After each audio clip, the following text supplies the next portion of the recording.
یہ دیکھ رہا ہوں کہ سندھ میں ایک تبدیلی کی لہر پیدا ہو رہی ہے. سندھ کے عوام میں ترقی کی پیاس اٹھ رہی ہے اور سندھ کے عوام چاہتے ہیں کہ جیسے مسلم لیگ نون نے پنجاب کے اندر عوام کی خدمت کی ہے، تعلیم کے شعبے میں خدمت کی ہے، صحت کے شعبے میں خدمت کی ہے، دیہات کی اور شہروں کی خدمت کی ہے، نوجوانوں کے لیے خدمت کی ہے. سندھ کے عوام بھی چاہتے ہیں کہ وہ ترقی کا سفر سندھ کے گوٹھوں میں، سندھ کے قصبوں میں اور سندھ کے شہروں میں لوگوں کی زندگی کو بدلے، اور انشاءاللہ تعالی اگلے انتخاب میں جو زیادہ دور نہیں ہے، مسلم لیگ نون سندھ کے ہر حلقے سے الیکشن بھی لڑے گی اور سندھ کے عوام کو اپنا ترقی کا منشور بھی پیش کرے گی اور سندھ کے عوام کو ایک موقع دے گی کہ وہ اس ترقی کو اپنا سکیں جس نے پنجاب کے اندر لوگوں کے لیے ترقی کے دروازے کھولے ہیں. سندھ کے عوام مجھ سے زیادہ حقدار ہیں کہ ان کو بھی ترقی کے پورے ثمرات مل سکیں. میرے بھائیوں اور بہنوں، مسلم لیگ نون کو سندھ سے سیٹیں نہیں ملی، سندھ نے ہمیں ووٹ نہیں دیا، لیکن ہم نے سندھ کی پھر بھی خدمت کی. آج سندھ کو ہم نے پورے ملک کے ساتھ جوڑا ہے. کراچی حیدرآباد موٹر وے بنائی، سکھر سے ملتان موٹر وے بنائی، اور اگر ہماری حکومت ختم نہ کی جاتی تو 2021 میں حیدرآباد سکھر موٹر وے بھی چالو ہو جاتی. اسی طرح سندھ کی دھرتی میں جو سونا دفن تھا کوئلے کی صورت میں، 72 سالوں سے کئی حکومتیں آئیں لیکن تھر کا کوئلہ کوئی نکال نہیں سکا. یہ مسلم لیگ نون کی حکومت کا کارنامہ ہے کہ ہم نے سندھ کی صوبائی حکومت کا ہاتھ پکڑا اور اسے چین لے جا کر سی پیک کے اندر پیسے دلوائے اور سی پیک کی اس فائنینسنگ سے آج تھر کا کوئلہ پاکستان کو سستی ترین بجلی فراہم کر رہا ہے اور مٹیاری سے لاہور کی جدید ترین ٹرانسمیشن لائن بچھائی گئی تاکہ جو بجلی یہاں سندھ میں پیدا ہو وہ پورے ملک کے اندر جا کے جل سکے، جس سے ان منصوبوں کی بجلی کی پیداوار میں اور اضافہ ہوگا. اسی طرح سندھ کی یونیورسٹیوں کو ہم نے پیسے دیے اور مجھے یاد ہے کہ جب میں سندھ یونیورسٹی میں گیا تو وائس چانسلر نے کہا کہ ہمیں 25 سال سے کوئی منصوبہ نہیں ملا تھا. یہ مسلم لیگ نون کی حکومت پہلی دفعہ ہمیں 25 سال بعد بڑا منصوبہ دے رہی ہے. ہم نے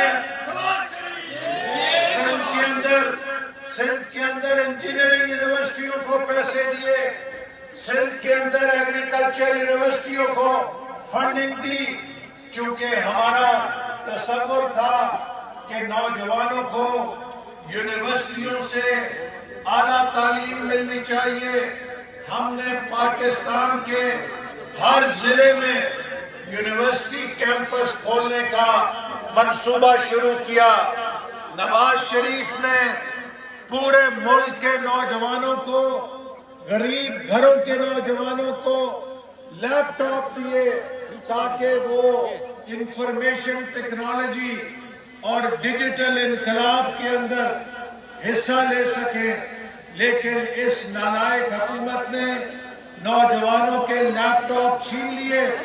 انہیں نہیں پتا کہ آج کے دور میں لیپ ٹاپ ایک طالب علم کی ضرورت ہے، اور غریب طالب علم جو نہیں خرید سکتا اس کو لیپ ٹاپ مل جائے تو وہ اس کے ذریعے اپنے ہنر پیدا کرتا ہے اور لاکھوں روپے کی کمائی اور آمدن بھی حاصل کرتا ہے۔ لیکن اس حکومت کو نوجوانوں سے کوئی دلچسپی نہیں ہے، اور وہ لیپ ٹاپ اسکیم جب ختم ہوئی تو نوجوانوں کو کمپیوٹر کی تعلیم سے اور ڈیجیٹل انقلاب سے توڑ دیا گیا۔ اسی طرح پاکستان میں جو منصوبے سی پیک کے ہم نے شروع کیے تھے ان سب کو بھی ختم کر دیا گیا یا روک دیا گیا۔ اس کا نتیجہ یہ نکلا میرے بھائیوں اور بزرگوں کہ وہ پاکستان جو تیزی سے ترقی کر رہا تھا، آج وہ پاکستان اس سے زیادہ تیزی کے ساتھ نیچے گر رہا ہے۔ عمران حکومت نے پاکستان کو کنگال کر دیا ہے۔ آج یہ قرضے لے لے کر اپنے خرچے پورے کر رہا ہے۔ ہماری حکومت قرضے لیتی تھی تو بجلی کے منصوبے لگانے کے لیے لیتی تھی، ہماری حکومت قرضے لیتی تھی تو ملک کے انفراسٹرکچر کو بہتر کرنے کے لیے لیتی تھی۔ ہم نے 5 سالوں میں 10,000 ارب کے قرضے لیے جن سے پاکستان کی پیداواری صلاحیت کو بڑھایا، لیکن عمران خان نے 3.25 سال میں 16,000 ارب کے قرضے لیے، لیکن ان قرضوں سے منصوبے نہیں بنائے۔ ان قرضوں کو اپنی نااہلی اور نالائکی سے پیدا ہونے والے خسارے پورے کرنے پر لگا دیا ہے۔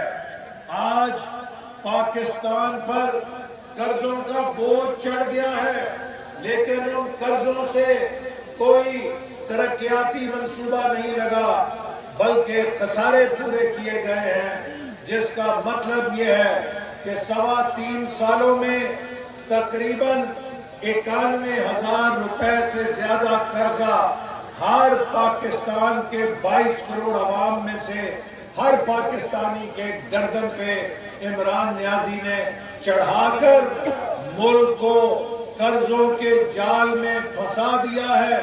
اور اب یہ اپنی حکومت چلانے کے لیے باہر سے جو قرضے لے رہا ہے اس میں پاکستان کی خود مختاری اس نے سرنڈر کر دی ہے، پاکستان کو غلام بنا دیا ہے۔ اور اگر اپنے بچوں کا اس ملک کا مستقبل ہم نے بچانا ہے تو فوراً سے پہلے اس نالائق اور اس نااہل اور اس ناکام عمران نیازی کی حکومت کو پاکستان کے اقتدار سے نکالنا ہے، ورنہ پاکستان ایسا غلام بن جائے گا کہ پاکستان کو قرضے دینے والے ایک دن ہمارا ایٹمی پروگرام بھی بند کرا دیں گے اور ہمیں پوری طرح غلام بنا لیں گے۔ آج قوموں کی حفاظت، قوموں کی آزادی معیشت کے ساتھ اس کا دفاع ہوتا ہے۔ اگر معیشت کمزور ہو جائے تو ملک دیوالیہ ہو جاتا ہے، ٹینک اور توپ خانہ بیکار ہو جاتا ہے، گولوں سے اور بموں سے پھر ملک کو نہیں بچایا جا سکتا۔ تو اگر ہم نے پاکستان کو بچانا ہے، غربت، مہنگائی اور بے روزگاری کو ختم کرنا ہے، تو اس ملک کو اہل ہاتھوں میں دینا ہے، ان نالائکوں سے ملک کو واپس لینا ہے، کیونکہ وہ پاکستان جس کو ہم نے 5.8% پہ ترقی کرتے ہوئے چھوڑا تھا، پچھلے 3 سالوں میں اسے 2% کی ترقی پہ لا کے کھڑا کر دیا ہے، جبکہ 2.4% پہ ہماری آبادی بڑھ رہی ہے. تو جب کسی ملک کی آبادی اوور سپیڈ سے بڑھ رہی ہو اور اس کی معیشت انڈر سپیڈ سے سکڑ رہی ہو تو پھر اس ملک کے اندر خونی انقلاب آتے ہیں. لوگ روٹی کے لیے، لوگ اپنے پیٹ کے لیے لوٹ مار کرتے ہیں اور اس ملک کا نظام تباہ ہو جاتا ہے. ہم نے اس نوبت کو نہیں آنے دینا. اس ملک کو ترقی کے راستے پہ ڈالنا ہے. یہ ملک بہت قیمتی ملک ہے. اس ملک کے لوگ بہت محنتی ہیں. اس ملک نے 74 سال سے اس لیے ترقی نہیں کی کہ یہ ملک لوگوں کی مرضی سے نہیں چلایا جاتا. کچھ طاقتور لوگ بیٹھ کے عوام کے ووٹوں کو کچل دیتے ہیں. جن ملکوں نے ترقی کی ہے ان ملکوں نے ووٹ کو عزت دی ہے، کیونکہ ووٹ اپنے ملک کے شہری کو طاقت دیتا ہے. ووٹ غریب کو طاقت دیتا ہے. ووٹ مزدور کو طاقت دیتا ہے. ووٹ کسان کو طاقت دیتا ہے. ایک وڈیرے کا بھی ایک ووٹ ہوتا ہے اور ایک ہاری کا بھی ایک ووٹ ہوتا ہے. ایک سرمایہ دار کا بھی ایک ووٹ ہوتا ہے اور ایک مزدور کا بھی ایک ووٹ ہوتا ہے. ایک محل میں رہنے والے کا بھی ووٹ ہوتا ہے اور جھوگی میں رہنے والے کا بھی ایک ووٹ ہوتا ہے. تو ووٹ غریب عوام کی طاقت ہوتا ہے. جس ملک میں ووٹ کی طاقت کو نہیں مانا جاتا وہاں کے غریب ہمیشہ کمزور رہتے ہیں. ان کی آواز نہیں سنی جاتی. اس لیے نواز شریف آج پاکستان کے غریبوں کی بات کر رہا ہے کہ جس ملک میں ووٹ کی عزت ہوگی وہاں پہ قانون مضبوط ہوگا اور جب قانون مضبوط ہوگا تو وہ قانون غریب آدمی کی ڈھال بنے گا. وہاں پہ کوئی ناانصافی نہیں کر سکتا. وہاں پہ زمینوں پہ قبضے نہیں ہو سکتے. وہاں کسی کمزور کا پانی بند نہیں ہو سکتا. وہاں سب کو انصاف ملتا ہے. تو ایک ایسا پاکستان جس میں لوگوں کو انصاف ملے، ایک ایسا پاکستان جس میں زمین بنجر نہ ہو بلکہ زمین سونا اگلے، ایک ایسا پاکستان جس میں نوجوان تعلیم حاصل کر کے بے روزگاری سے خودکشی نہ کرے، اس کے لیے روزگار پیدا ہو. یہ تبھی ممکن ہوگا جب مسلم لیگ نون کے ترقی کے پروگرام پر عمل ہوگا اور نواز شریف کے خواب کو ہم سچ بنائیں گے کہ ہم نے پاکستان کو ایشیا میں سب سے ترقی یافتہ ملک بنانا ہے.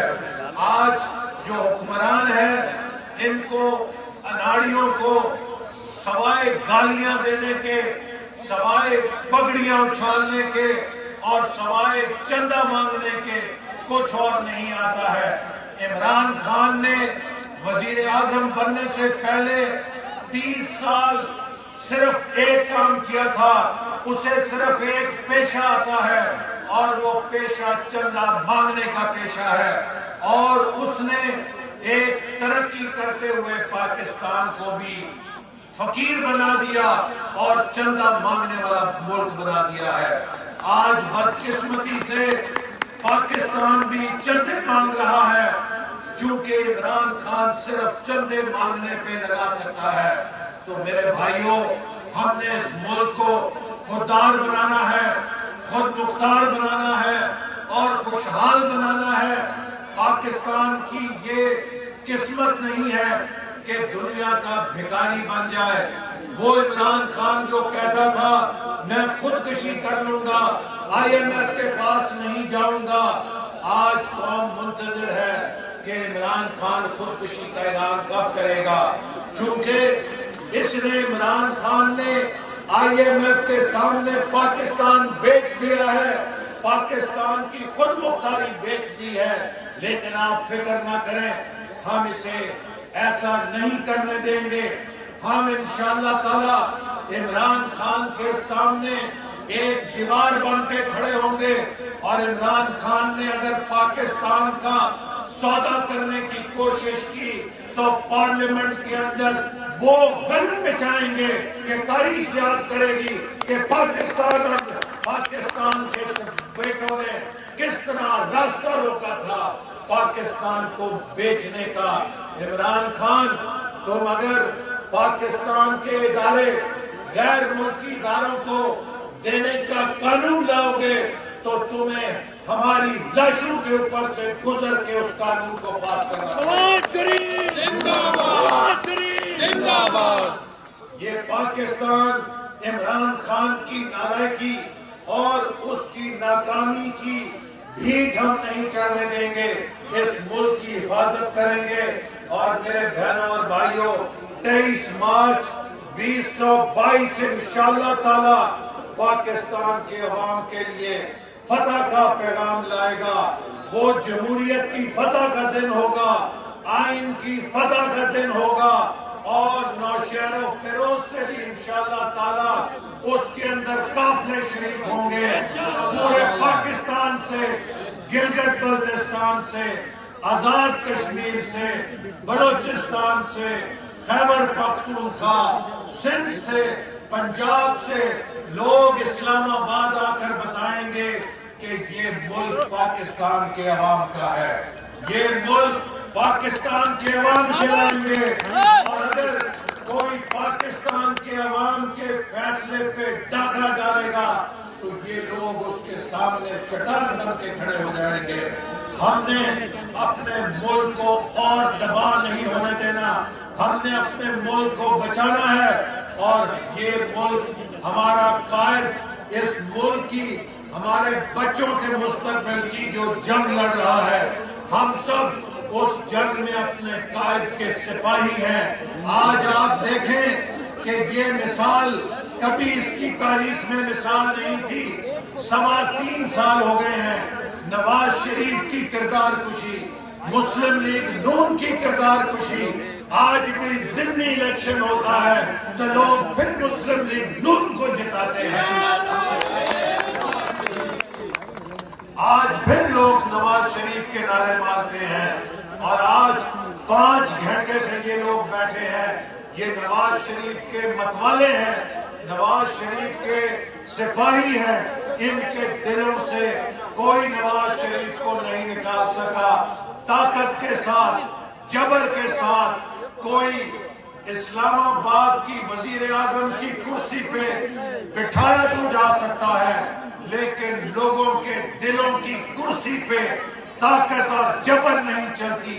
اس پر جو حکمرانی کرتا ہے وہ اپنی محبت کے ساتھ کرتا ہے، اور نواز شریف کی محبت آج لوگوں کے دلوں میں ہے، چونکہ لوگ جانتے ہیں کہ وہ سچا پاکستانی ہے، وہ غریبوں سے محبت کرنے والا انسان ہے، وہ ہاریوں سے محبت کرنے والا انسان ہے، وہ پاکستان کو عظیم بنانا چاہتا ہے، اور انشاءاللہ تعالی نواز شریف کا خواب سچا ہوگا۔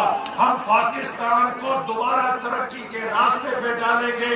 نیا الیکشن جلدی ہوگا، اور اس الیکشن کے اندر انشاءاللہ تعالی 4 صوبوں میں مسلم لیگ نون کامیاب ہوگی، اور ہم پاکستان کو دوبارہ اس سفر کے ساتھ جوڑیں گے جس سفر کو ہم سے چھین لیا گیا تھا۔ آپ سب کا میں شکریہ ادا کرتا ہوں، اور انشاءاللہ یقین دلاتا ہوں کہ اگر مسلم لیگ نون کی حکومت آئے گی اور سندھ کے عوام ہمیں ووٹ دیں گے تو سندھ کے اندر پانی کا مسئلہ اور